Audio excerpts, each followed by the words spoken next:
নমস্কার বন্ধুরা, পম্পার কিচেনে আপনাদের সকলকে স্বাগত।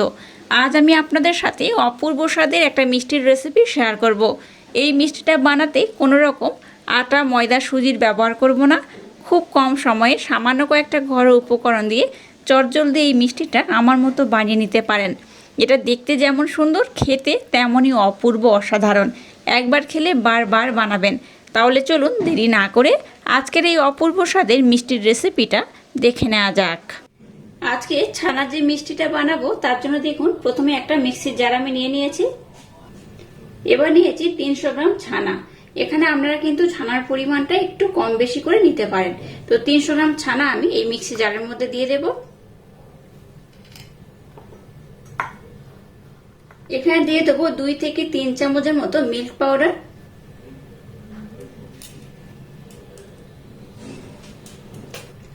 মিষ্টির জন্য দিয়ে দেবো 2 চামচ ব্লেন্ড করে নেওয়া মিছরি। মিষ্টির পরিমাণটা একটু কম বেশি করে দিতে পারেন, আর আপনারা মিছরির পরিবর্তে চিনিও ব্যবহার করতে পারেন। দিয়ে দেবো অল্প একটু মালাই, আর দিয়ে দেবো হাফ কাপ লিকুইড দুধ।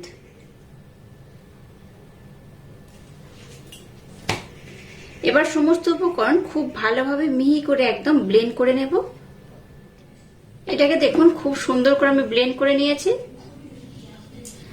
একদম এইভাবে কিন্তু সুন্দর করে মিহি করে ব্লেন্ড করে নিতে হবে। দেখে বুঝতেই পারছেন কেমন আমি ব্লেন্ড করেছি। তো এইভাবে ব্লেন্ড করলে আজকে যে মিষ্টিটা বানাবো দারুণ টেস্টি হবে। এবার দেখুন গ্যাসটাকে জ্বেলে দিয়ে একটা কড়া বসিয়ে দিয়েছি, আর কড়ার মধ্যে একটু জল দিয়েছি।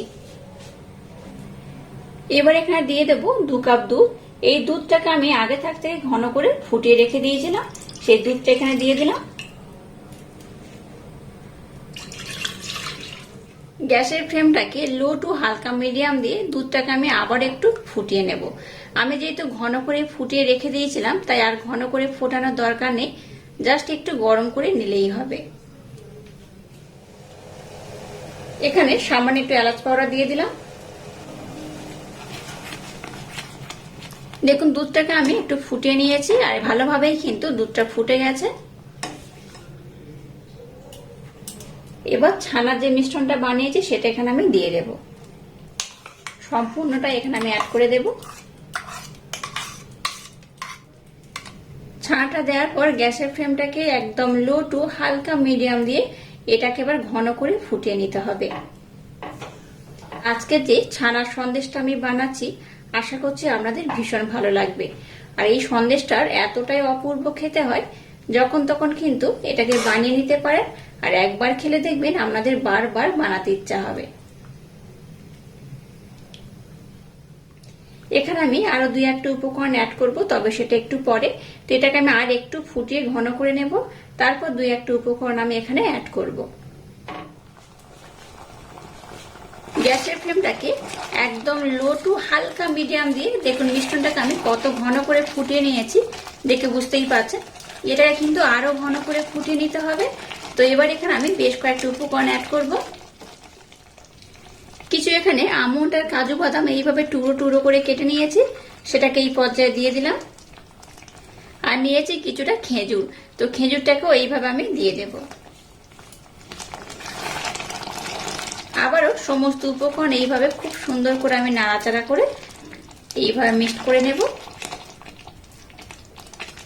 গ্যাসের ফ্লেমটাকে এবার এই পর্যায়ে লো টু হালকা মিডিয়ামই রাখবো। এবার এটাকে আমি আবারও খুব সুন্দর করে নাড়াচাড়া করে একদম ঘন করে ফুটিয়ে নেব। একদম মাখো মাখো হলে যেমন হয় ঠিক সেইভাবে কিন্তু এটাকে নাড়াচাড়া করে ফুটিয়ে নিতে হবে। আপনারা চাইলে কিন্তু এখানে অন্যান্য ড্রাই ফ্রুটও ব্যবহার করতে পারেন। গ্যাসের ফ্লেমটাকে একদম লো টু হালকা মিডিয়াম দিয়ে মিশ্রণটাকে দেখুন কতটা আমি ঘন করে নিয়েছি।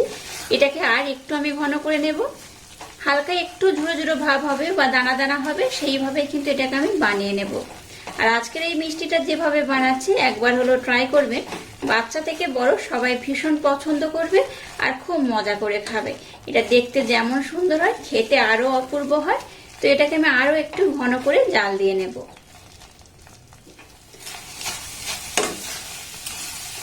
গ্যাসের ফ্লেমটাকে একদম লো রেখে মিশ্রণটাকে দেখুন খুব সুন্দর করে বানিয়ে নিয়েছি, দেখে বুঝতেই পারছেন। এটাকে কিন্তু আমি আর ঘন করব না বা আরও কিন্তু দানা দানা করব না। এটা এমনিতেই কিন্তু খুব দানা দানা হয়। এটা দেখতে যেমন সুন্দর হয়, খেতে অপূর্ব অসাধারণ হয়। এবার আমি গ্যাসটাকে বন্ধ করে দিলাম। মিষ্টানটাকে আমি রেডি করে নিয়েছি। এবার এটাকে আমি একটু ঠান্ডা করে নেব, তারপর আমি নেক্সট স্টেপ আপনাদের সাথে শেয়ার করব। দেখুন মিশ্রণটাকে আমি মোটামুটি একটু ঠান্ডা করে নিয়েছি। খুব যেমন গরম নেই, আবার খুব ঠান্ডাও নেই। এটাকে খুব ঠান্ডা কিন্তু করা যাবে না, একটু হালকা গরম থাকবে। সেই অবস্থায় এই মিষ্টিগুলোকে বানিয়ে নিতে হবে। আর এটা একদম বুঝতেই পারছেন, যেহেতু একদম ছানা দিয়ে বানানো, ছানার সন্দেশ বানাচ্ছি। আশা করছি আপনাদের ভীষণ ভালো লাগবে। তো মিশ্রণটাকে একটু এইভাবে একটা চামচের মাধ্যমে আলতো হাতে মেখে নেব। যেহেতু এখানে আমি ড্রাই ফ্রুট ব্যবহার করেছি, তাই সবটাকে একটু এইভাবে মেখে নিলে সমস্ত পোর্শনে কিন্তু খুব ভালোভাবে থেকে যাবে। এবার দেখুন একটা মাপ ঠিক রাখার জন্য এইভাবে হাতের মধ্যে নিয়ে নেব। এবার এইভাবে আমি গোল করে নেব। এই সন্দেশটা দেখতে যেমন সুন্দর, দেখে বুঝতেই পারছেন, এটা খেতে কিন্তু তেমনই অপূর্ব অসাধারণ। একবার খেলে বারবার বানাবেন। এবার এইরকম দেখুন ছোট্ট ছোট্ট আমি কাগজ নিয়ে নিয়েছি। দোকানে গিয়ে এরকম কাগজ চাইলেই কিন্তু পেয়ে যাবেন। এবার এই কাগজের মধ্যে আমি মিষ্টিগুলোকে রেখে দেবো। দেখুন কত সুন্দর দেখতে হয়েছে। এইভাবে আমি খুব সুন্দরভাবে সবগুলো মিষ্টি বানিয়ে নেব।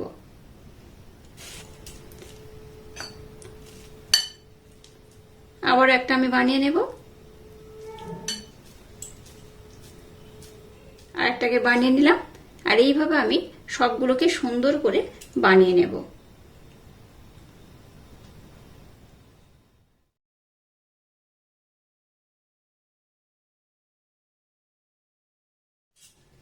মিষ্টিগুলোকে দেখুন খুব সুন্দর করে আমি সাজিয়ে নিয়েছি।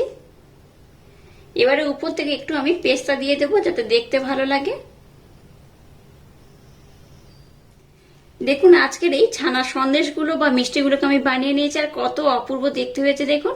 এটা দেখতে যেমন সুন্দর হয়েছে, এটা খেতে কিন্তু তেমনই অপূর্ব অসাধারণ। এইভাবে একবার যদি বানিয়ে খান, দোকান থেকে দেখবেন ছানার কোনো মিষ্টি কিনে খাওয়ার ইচ্ছাই হবে না।